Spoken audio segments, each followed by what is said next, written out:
Hello everyone. अभी हम लोग लेक्चर नंबर 9 में और कंक्रीट पढ़ने वाले हैं और लेक्चर नंबर 8 में आपको कंक्रीट के बारे में बताए थे। अब हम लोग टेस्ट ऑन कंक्रीट यानी कंक्रीट पे जो जो टेस्ट होने वाला है उसे देखते हैं। ठीक है, तो चलिए हम लोग देखते हैं। मटेरियल एंड टेस्टिंग में सबसे पहले हम लोग कंक्रीट पढ़ लिए थे, उसके बाद कंक्रीट का आज टेस्ट देखेंगे जिसमें 3 तरह का टेस्ट यहाँ पे है। स्ट्रेंथ टेस्ट है, वर्कबिलिटी टेस्ट है और तीसरा है जो नॉन डिस्ट्रक्टिव टेस्ट है। स्ट्रेंथ टेस्ट की बात करें तो उसमें 2 तरह का आ रहा है, एक कंप्रेसिव स्ट्रेंथ टेस्ट आ रहा है, दूसरा टेंसाइल स्ट्रेंथ टेस्ट आ रहा है। टेंसाइल में भी 2 तरह का हम लोग को करना है। पहला स्प्लिट टेंसाइल स्ट्रेंथ टेस्ट है जिसको हम लोग स्प्लिट सिलेंडर टेस्ट के भी नाम से जानेंगे।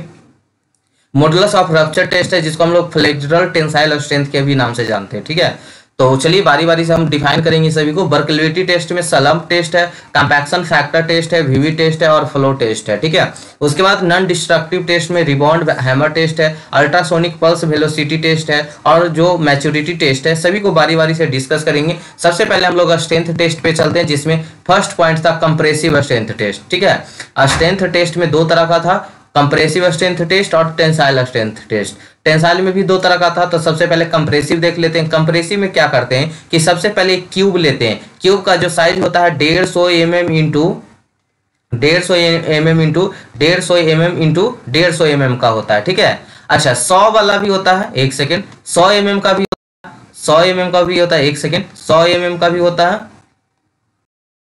सही से नहीं चल रहा है। ठीक है, 100 mm का भी होता है।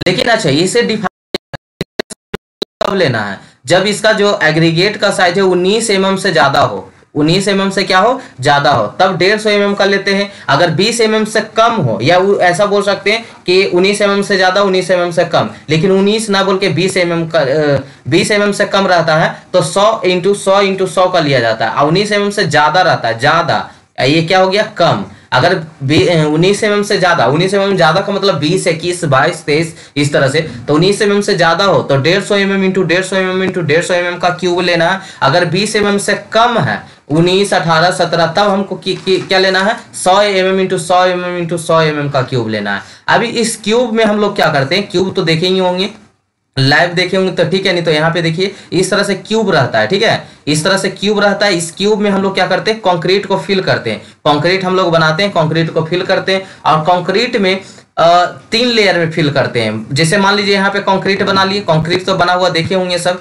ठीक है, इस तरह से कंक्रीट लाएं, कंक्रीट को यहाँ पे 1 लेयर पहला देंगे, दूसरा पेन से बनाते हैं।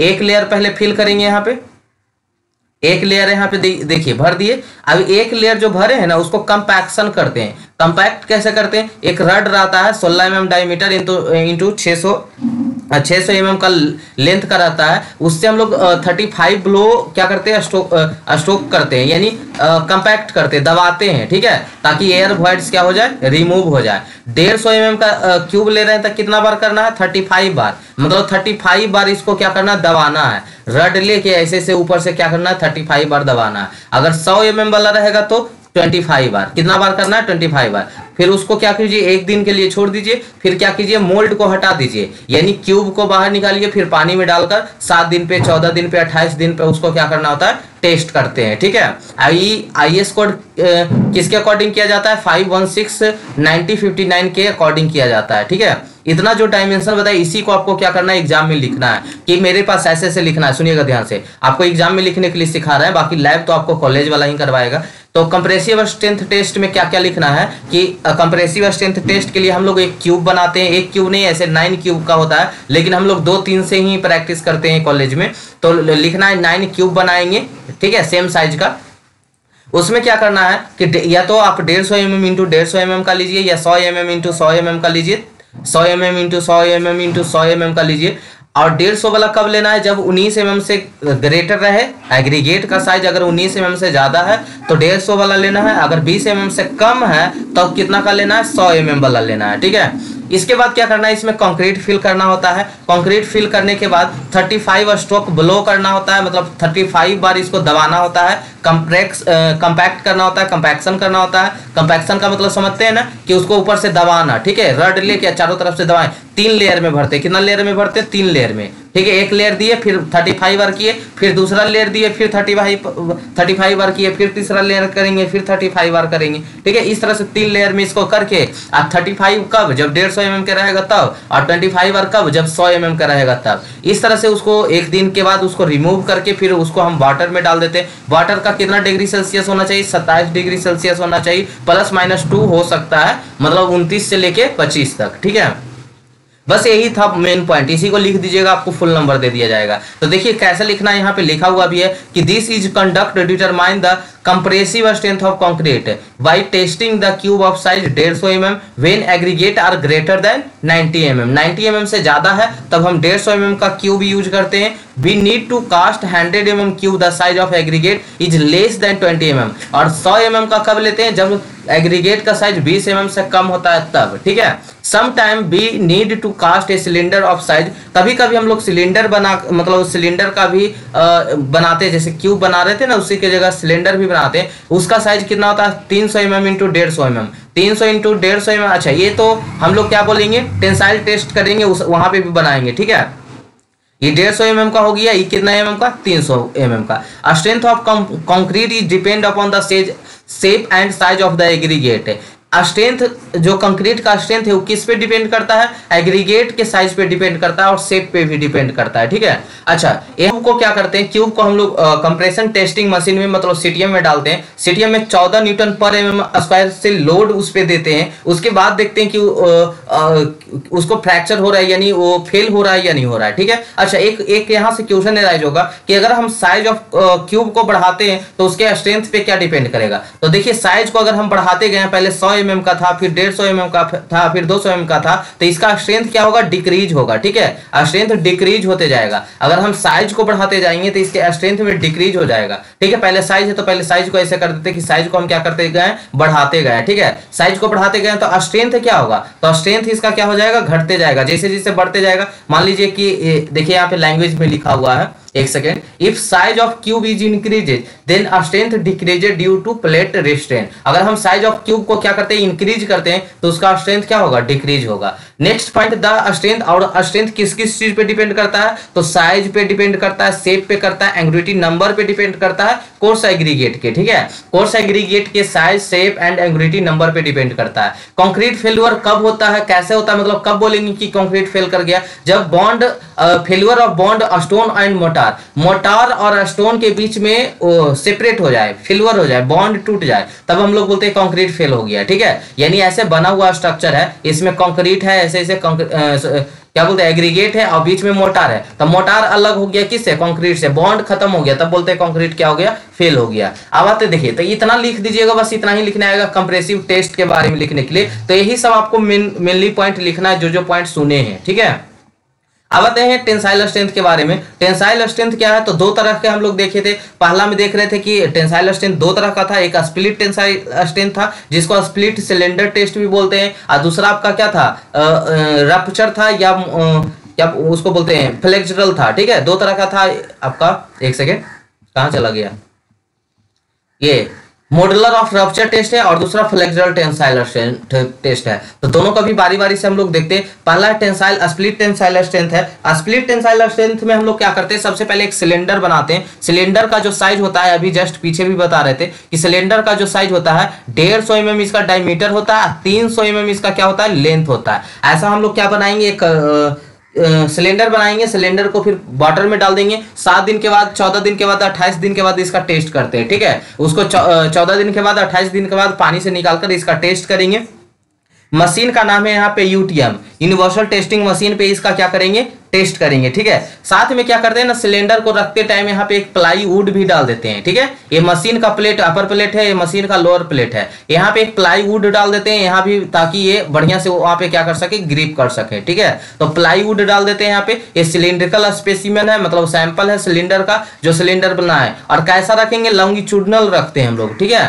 तो ये सब अच्छा, एक बार ऐसा कीजिएगा ना, आप इसको यूट्यूब पे देख लीजिएगा, लैब का वीडियो दिखा देगा, ठीक है। हम लोग भी देखते थे उस टाइम, जिस टाइम हम लोग पढ़े थे, तो देखिएगा वहां पे अच्छे से लैब कर करके दिखा देगा। अगर कॉलेज में आपके नहीं हो पाता है तो यूट्यूब पे आप सर्च कर सकते हैं कि लैब, ठीक है, वो आ जाएगा, आपको दिखा देगा। अब बाकी तो थ्योरी यहाँ से पढ़ ही ले रहे हैं। तो स्प्लिट टेंसाइल स्ट्रेंथ टेस्ट और स्प्लिट सिलिंड्रिकल टेस्ट को हम लोग IS कोड 58169099 के अकॉर्डिंग ये टेस्ट परफॉर्म किया जाएगा, ठीक है।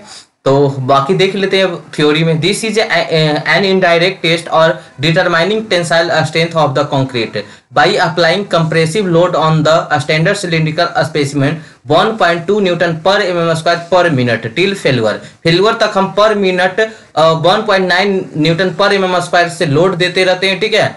और ए स्ट्रेस इक्वेशन, मतलब जो इक्वेशन से हम लोग स्ट्रेस निकालेंगे वो है 2 इंटू पी बटा पाई डी इंटू एल, जहां पे पी क्या है तो लोड ऑफ फेल्यूर, डी क्या है डायमीटर ऑफ सिलेंडर जो 150 mm लिए थे, लेंथ ऑफ सैंपल जो 300 mm लिए थे, ठीक है।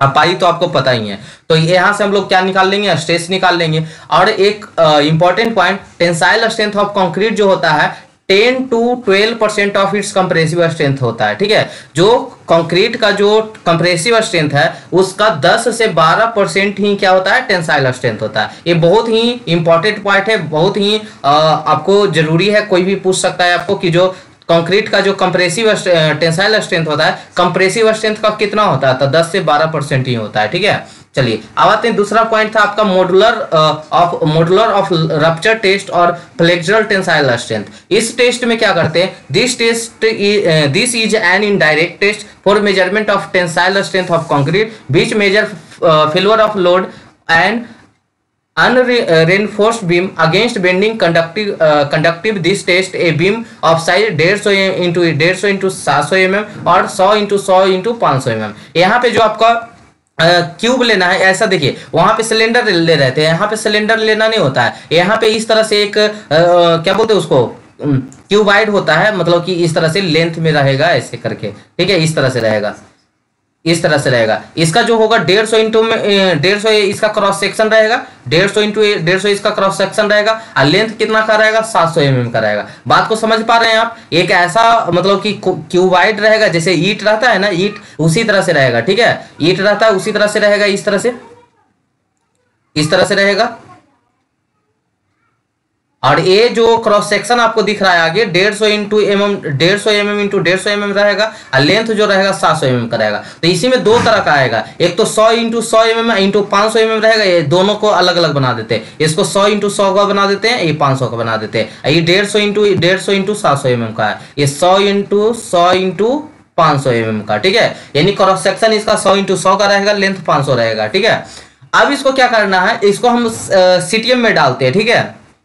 और बात यहाँ पे दो तरह का होता है, सेंट्रल पॉइंट लोडिंग होता है और 2 पॉइंट लोडिंग होता है। मतलब इस तरह से देखिए, फिगर में दिखाते हैं, एक सेकेंड। फिगर तो यहाँ पे बस 2D ही फिगर रहेगा। अगर आपको देखना है तो आप इसको गूगल पे सर्च करके देखिएगा, कि लिखिएगा सेंट्रल पॉइंट लोडिंग और 2 पॉइंट लोडिंग। ये आपका जो दिख रहा है 2 पॉइंट लोडिंग है, यहाँ पे देखिए 2 पॉइंट लोडिंग है। और जो अभी सेंट्रल पॉइंट की बात कर रहे थे तो उसमें एक हिंग रोलर रहेगा, ठीक है, स्टील का बॉल रहता है, ठीक है। तो ये एक हिंग रहेगा तो उसको हम लोग बोलेंगे सेंट्रल पॉइंट लोडिंग। इसमें 2 गो है तो इसको बोलते हैं 2 पॉइंट लोडिंग, ठीक है।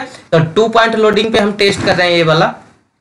तो under the CTM and load is applied, load कितना करना है, पर मिनट 0.7 न्यूटन पर mm² से लोड देना है टिल फेल्यूर तक। तो इसका जो मॉडुलर ऑफ रप्चर निकलेगा वो कितना निकलेगा, 0.7 अंडर रूट FCK। FCK क्या है, कैरेक्टरिस्टिक स्ट्रेंथ ऑफ कंक्रीट है। कंक्रीट का कितना कैरेक्टरिस्टिक स्ट्रेंथ है जो आप अभी निकाले होंगे पीछे, ठीक है। तो उस कैरेक्टरिस्टिक स्ट्रेंथ को यहाँ पे पुट करना है और 0.7 से मल्टीप्लाई कर देना है, ठीक है। या इसका अलग भी एक फॉर्मूला आता है, इसको P इंटू एल बटा BD² होता है, ठीक है, इस तरह से होता है।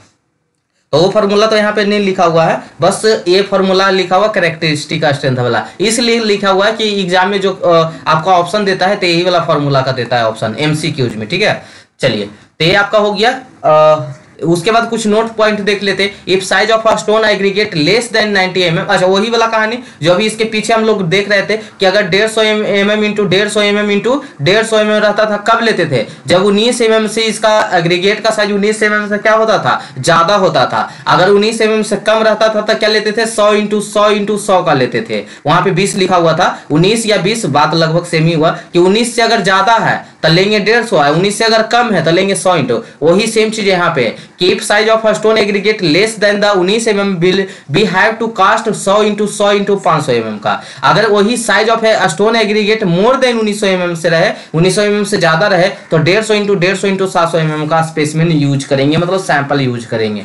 क्यूब स्ट्रेंथ जो होता है सबसे ज्यादा होता है सिलिंड्रिकल स्ट्रेंथ से, मॉडल ऑफ रप्चर जो होता है उससे कम होता है, स्प्लिट टेंसाइल स्ट्रेंथ उससे भी कम होता है। यानी सबसे अच्छा किसका स्ट्रेंथ देता है? क्यूब का देता है, उसके बाद सिलेंडर का देता है, उसके बाद मॉडल ऑफ रप्चर का है, उसके बाद स्प्लिट टेंसाइल स्ट्रेंथ टेस्ट का है। ठीक है, अगर हम factor affecting strength of concrete की बात करें तो पहला तो साइज पे डिपेंड करेगा कि जैसे जैसे साइज बढ़ेगा वैसे वैसे स्ट्रेंथ घटेगा, मतलब जस्ट अपोजिट। साइज अगर डिक्रीज कर रहे हैं तो उसका कंप्रेसिव स्ट्रेंथ क्या होगा? इंक्रीज होगा। अगर क्यूब का साइज हम लोग पीछे देखे थे इंक्रीज कर रहे थे तो स्ट्रेंथ क्या हो रहा था? डिक्रीज हो रहा था। जैसे 100 mm का लिए क्यूब तब 1.05 न्यूटन पर mm स्क्वायर है। 150 का लिए तो देखिए घट गया, यानी बढ़ाते जा रहे हैं तो स्ट्रेंथ क्या होते जा रहा है? घटते जा रहा है। 200 ले लिए तो 0.95 हो गया, अगर 300 ले लिए तो 0.87 हो गया। यानी साइज ऑफ क्यूब डिक्रीज करेगा तो कंप्रेसिव स्ट्रेंथ क्या करेगा? इंक्रीज करेगा। शेप ऑफ स्पेसिमेन की बात करें, शेप पे भी डिपेंड करता है, वो कितना करता है। अगर सिलेंडर ले रहे हैं तो क्यूब का कितना गुना? 0.8 गुना कम हो जाएगा। ठीक है, मान लीजिए कि ऐसे सिलेंडर है तो सिलेंडर क्यूब का मान लीजिए 100 स्ट्रेंथ था, 100 था तो क्यूब का कितना रखेंगे? 100, तो सिलेंडर का कितना हो जाएगा? 80 हो जाएगा। यानी क्यूब अगर हम क्यूब पे टेस्ट कर रहे हैं तो 100 न्यूटन पर mm स्क्वायर आ रहा है, तो अगर सिलेंडर पर करेंगे तो 80 ही आएगा। तो इस शेप पे डिपेंड कर रहा है ना कि क्यूब और सिलेंडर में क्या हो रहा है? डिफरेंस हो रहा है। क्यूब पे करते तो 100 आ रहा है, सिलेंडर पे करते तो 80 आ रहा है। ठीक है, अगर हम क्यूब स्ट्रेंथ इधर रखेंगे तो कितना? 1.25 गुने सिलेंडर स्पेसिमेन। अगर क्यूब का स्ट्रेंथ, अगर मान लीजिए कि सिलेंडर का स्ट्रेंथ 100 है तो 1.25 गुने सिलेंडर का 100 था तो इसका कितना हो जाएगा? 12.5 हो जाएगा। ठीक है, 12.5 ही ना होगा, 200 125 हो जाएगा, सॉरी 125 हो जाएगा। ठीक है, यानी आपको एक इक्वेशन याद रखना है। ठीक है, ये तो हम एग्जांपल देके समझा रहे हैं कि मान लीजिए सिलेंडर वाला 100 था तो क्यूब का कितना हो जाएगा? तो 125 हो जाएगा। ठीक है, यानी 25% मोर हो जाएगा। ठीक है, चलिए तो यहाँ पे देख लीजिएगा, एक सेकेंड, यहाँ पे क्या बोलते हैं इसको, इक्वेशन देख लीजिएगा कि शेप ऑफ स्पेसिमेन क्या होगा। तो सिलेंडर सिलिंड्रिकल स्ट्रेंथ कंप्रेसिव की बात कर रहे हैं तो 0.8 गुने क्यूब स्ट्रेंथ हो जाएगा। ठीक है, अगर क्यूब स्ट्रेंथ की बात करें तो 1.25 गुने सिलेंडर स्पेसिमेन हो जाएगा। ठीक है, एयर कंटेंट की बात करें तो एयर कंटेंट जैसे जैसे बढ़ेगा वैसे वैसे स्ट्रेंथ क्या होगा? घटेगा, क्योंकि एयर कंटेंट क्या होगा? बाद में वो बाहर हो जाता है तो वहां पे वॉइड्स आ जाता है, वॉइड्स के कारण स्ट्रेंथ क्या हो जाता है? कम हो जाता है। तो इफ एयर कंटेंट इंक्रीज करेगा तो स्ट्रेंथ उसका क्या होगा? डिक्रीज करेगा। ठीक है, वाटर अगर वाटर सीमेंट रेशियो अगर according to Abrams law water cement ratio of increases then strength of decreases. अगर आपको वाटर सीमेंट रेशियो को बढ़ा रहे हैं तो कंक्रीट का जो क्या बोलते हैं स्ट्रेंथ है वो क्या होगा? डिक्रीज होगा। मॉइस्चर कंटेंट अगर आप तो जो ड्राई सैंपल का जो स्ट्रेंथ होगा वो 1.1 to 1.2 टाइम्स ऑफ किसका होगा? सैचुरेटेड सैंपल का रहेगा। ठीक है, चलिए अब नेक्स्ट है टेस्ट ऑफ फॉर वर्केबिलिटी। हम लोग अभी देख रहे थे स्ट्रेंथ टेस्ट, 3 तरह का था ना कंक्रीट में टेस्ट। पहला था स्ट्रेंथ टेस्ट, दूसरा था वर्केबिलिटी टेस्ट और तीसरा था क्या था? डिस्ट्रक्टिव नॉन डिस्ट्रक्टिव टेस्ट था। ठीक है, तो हम लोग पहला कंप्लीट कर चुके हैं जिसमें हम लोग कंप्रेसिव स्ट्रेंथ टेस्ट देखे, दूसरा में टेंसाइल देखे, टेंसाइल में भी 2 तरह का देखे, एक पहला स्प्लिट टेंसाइल टेस्ट देखे और दूसरा में हम लोग क्या देखे? मॉडल ऑफ रप्चर टेस्ट देखे। ठीक है, अब चलिए हम नेक्स्ट वीडियो में हम लोग वर्केबिलिटी टेस्ट को करेंगे। ठीक है, थैंक यू सो मच यहाँ तक बने रहने के लिए। मिलते हैं हम लोग नेक्स्ट एपिसोड में जहाँ पे वर्केबिलिटी स्टार्ट करेंगे।